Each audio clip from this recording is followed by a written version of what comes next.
Shalom, saudara dalam Tuhan, puji nama Tuhan, jumpa lagi dengan saya di kesempatan ini. Nah, sebelum kita masuk dalam pembahasan, mari kita menonton video yang berikut ini. Itu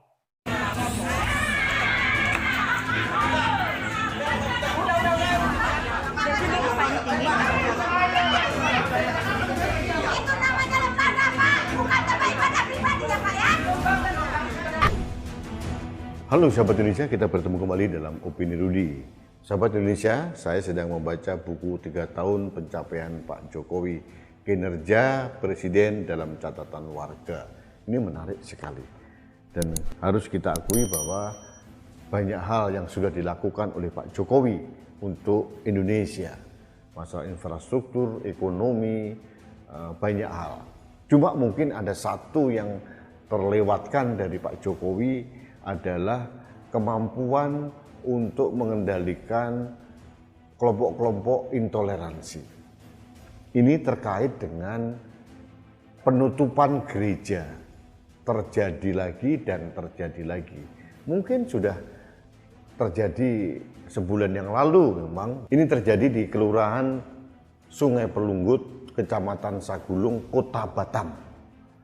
Aneh bin ajaib, sekelompok warga menggeruduk gereja karena gerejanya tidak punya izin, katanya. Sesuai dengan SKB 2 Menteri, pendirian gereja harus ditandatangani, disetujui oleh warga sekitarnya 60-90 orang. Ini juga merupakan keputusan Forum Komunikasi Umat Beragama.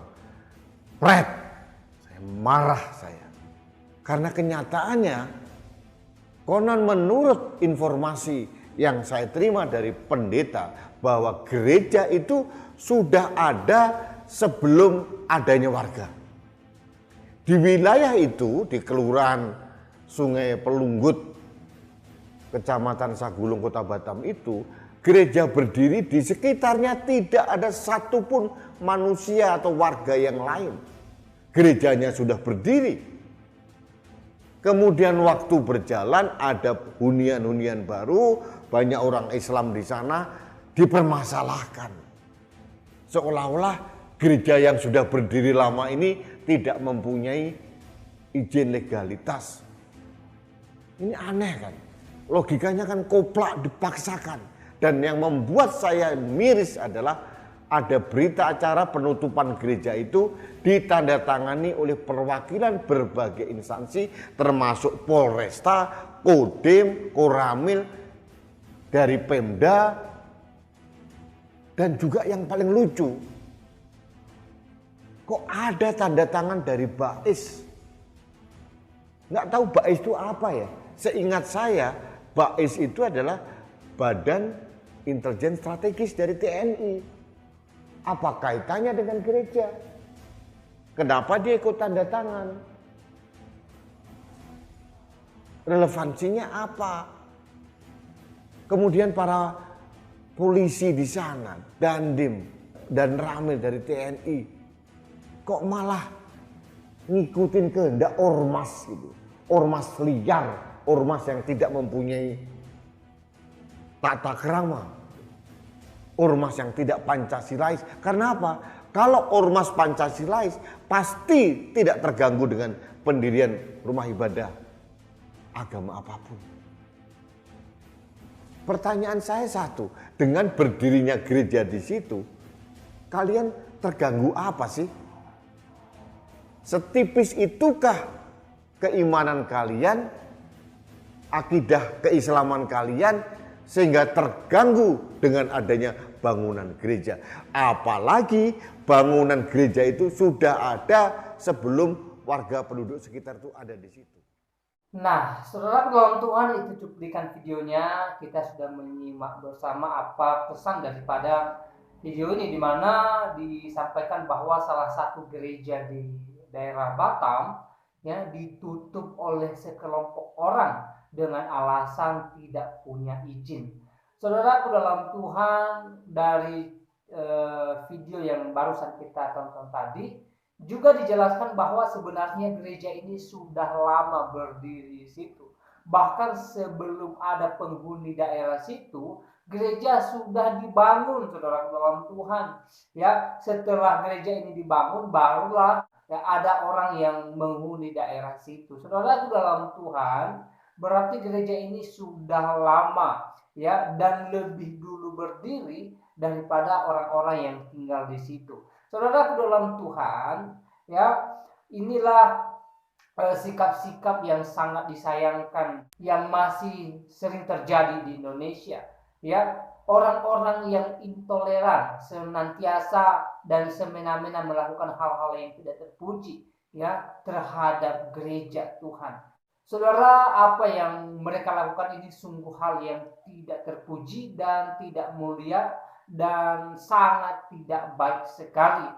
Kalaupun mereka tidak suka keberadaan gereja di daerah situ, apa salahnya ya membicarakannya dengan kepala dingin, bukan melakukan hal-hal yang tidak terpuji dengan sembarang menutup gereja yang sudah ada. Saudara dalam Tuhan, gereja itu merupakan rumah Tuhan, ya, tempat di mana orang memuliakan Tuhan, tempat di mana orang memuji Tuhan, saudara dalam Tuhan, bukan tempat sembarang. Ya, gereja itu kudus, saudara dalam Tuhan. Ya, jadi sebenarnya mereka tidak boleh melakukan hal semacam ini.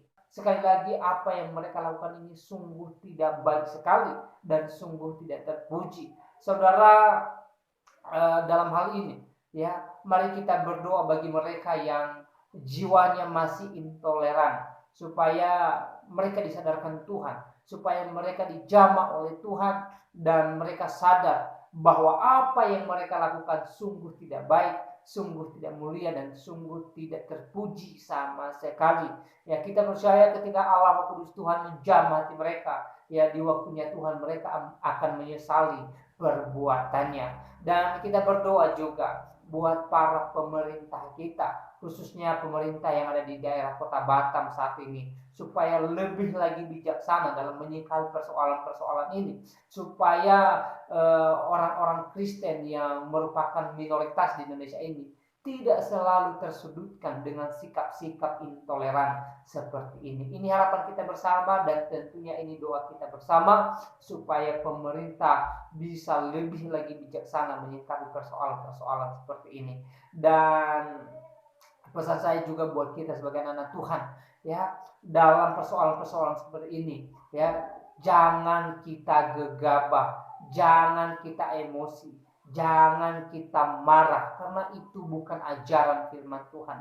Tetapi sebagaimana firman Tuhan mengajarkan kita untuk terus mengasihi siapapun, bahkan musuh kita sekalipun, orang-orang yang benci dengan kita sekalipun, firman Tuhan mengajarkan kita untuk kita tetap mengasihi mereka. Saudara dalam Tuhan, dalam persoalan yang boleh kita lihat di media yang dialami oleh kekristenan hari ini, khususnya penutupan gereja dengan sembarang. Saudara dalam Tuhan, kita berdoa terus kepada Tuhan supaya Tuhan yang berperkara, supaya Tuhan yang bertindak, dan kita percaya ketika Tuhan yang bertindak, ya, rencana Tuhan, pekerjaan Tuhan, karya Tuhan sangat indah dan luar biasa, dan pastinya tidak ada seorang pun yang bisa menghalangi pekerjaan Tuhan.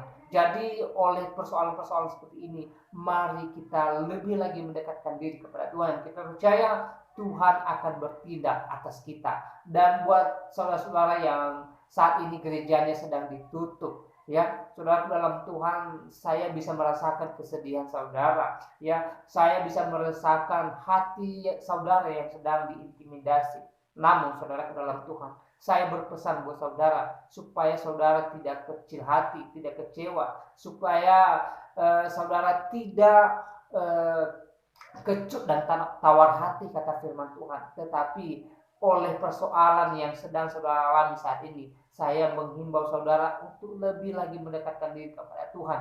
Ya, serahkan persoalan ini kepada Tuhan. Ya, percayakan persoalan ini kepada Tuhan, dan yakinlah, ya, di waktunya Tuhan akan menyatakan kekuasaannya buat saudara. Jikalau Tuhan berkehendak gereja yang saat ini sedang ditutup oleh sekelompok orang, ya, itu tetap terbuka, tetap menjadi tempat di mana orang memuliakan Tuhan. Saudara dalam Tuhan, ya, jika Tuhan yang berkehendak, tidak ada seorang pun manusia yang bisa menghalangi karya Tuhan, rencana Tuhan. Jadi ya, persoalan ini kita serahkan kepada Tuhan dan biar Tuhan yang bertindak, dan kita percaya di waktunya Tuhan.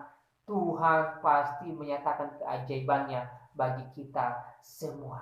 Dan saudara dalam Tuhan, saya tidak terlalu panjang lebar menyampaikan pesan melalui video ini. Kiranya video ini menguatkan iman kita, dan sekali lagi mari kita terus bergandengan tangan untuk berdoa kepada Tuhan supaya Tuhan memberikan kemenangan-kemenangan bagi kita, orang-orang yang percaya kepadanya. Dan kiranya juga saudara senantiasa bersuka cita, ya, tetap semangat beraktivitas, terutama tetap semangat memuji dan memuliakan Tuhan. Tuhan Yesus memberkati kita semua.